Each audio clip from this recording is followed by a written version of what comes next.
mbokk yi ñu ngi leen di nuyu di leen ziara ANACIM moo leen di indi seen xibaar météo géej gi yëngu na ndax ñi ngi fay xaarandi ganax ur goo xam ne dina toll ci ñetti mètre ak genn wàll te ur googee dina laal daanaka côte gi yëpp di ko dalee boori Ndar ba boori Ziguinchor ci suuf donc ci noonee nag dina fi desandi incha allah fii ak altine jot ci ngoon bu juróom benn waxtu jotee ci ngoon ci la géej gi nar a tàmbalewaat dal donc ñi ngi ñaan ñi nga xam ne war nañu dem géej ñu bàyyi xel xibaar googee ngir mën a mucc te tamit bu ñu ñëwee ci joor ji nag dinañu gis sax animation satellite bi incha allah asamaan soo xam ne léeg-léeg dina amee niir léeg-léeg jant bi dina fës ci bëccëg gi waaye guddi gi tamit dinañu gis asamaan su leer sax nag ci lii ëpp ci réew mi ak ay niir yu oyof yoo xam ne dinañu doxantu si ngelaw goo xam ne dina wéy di tàkku di jugee di wóoy di am doole di jugee boori bët gànnaar nara ëpp daanaka gox yi nekkee ci boori géej rawatina ca Ndakaaru ak ab tàngoor goo xam ne dinañ ko nemmeeku incha allah ca yeneen gox yi bu ñu xoolee nag prévision guddi tey jii ni ñu ciy gën a gis te mën koo ràññee bu baax mooy température yi nga xam ne ñi ngi wéy di néew ci gox yi nga xam ne ñoo féetee boori géej jàpp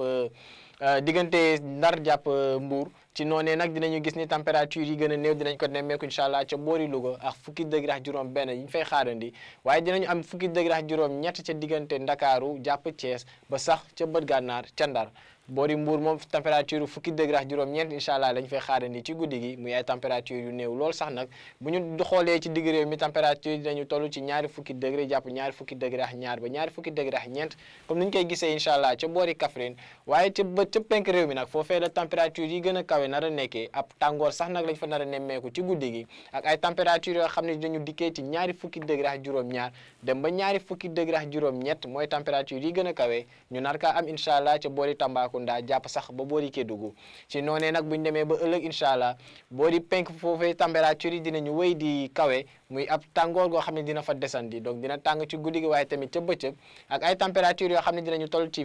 ñeent fukki degré ak ñaar ca Tamba waaye yi gën a kawe moom ca ñeent fukki degré ak ñett lay toll ñu ngi koy amandi incha allah dinañ ko am incha allah ca Matam ca Bakel ca boori Kédougou waaye bu ñu xoolee sax bët Saloum bi yëpp ay température yu nar a toll ci ñeent fukki degré ak ñett lañ fay nemmeeku ba boori Kaffrine boori digg réew mi nag température yi dinañu toll ci fanweeri degré ak juróom ñeent jàpp fanweeri degré ak juróom benn wala juróom ñaar ci yenn gox yi te dinañu gis ni nag Ndakaaru incha allah moo nar a tane ndax température bu néew lañ fay xaarandi muy ñaari fukki degré ak juróom di findeel ab peex goo xam ni way mën nañ ko faa nemmeeku incha allah ëllëg ci digg bëccëg mbokk yi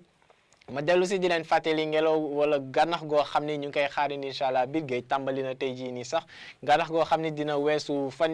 ñetti mètre ak genn wàll te dina laa daanaka côte gi yëpp incha allah dina fi desandi nag fii ak altine jot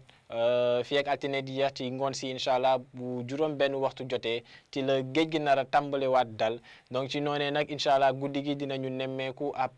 peex ci gox yi nga xam ne ñoo féetee ci boori géej rawatina diggante Ndar jàpp boori Mbuur waaye lii des ca penk réew mi surtout sax nag température yu kawe lañ fay xaare ni muy ab tàngoor goo xam ne dina fa desandi ci guddi gi waaye ëllëg incha allah ci digg bëgg ca nar ka faa nemmeeku laalaale boori bët saalum réew mi mbokk yi nag li moo neew seen xibaari météo di leen ñaan ngeen di wéy di topp xibaar yi dikkee ci ANACIM ci xarale yi di leen dig daje ëllëg incha allah di leen ñaanal jàmm wasalaam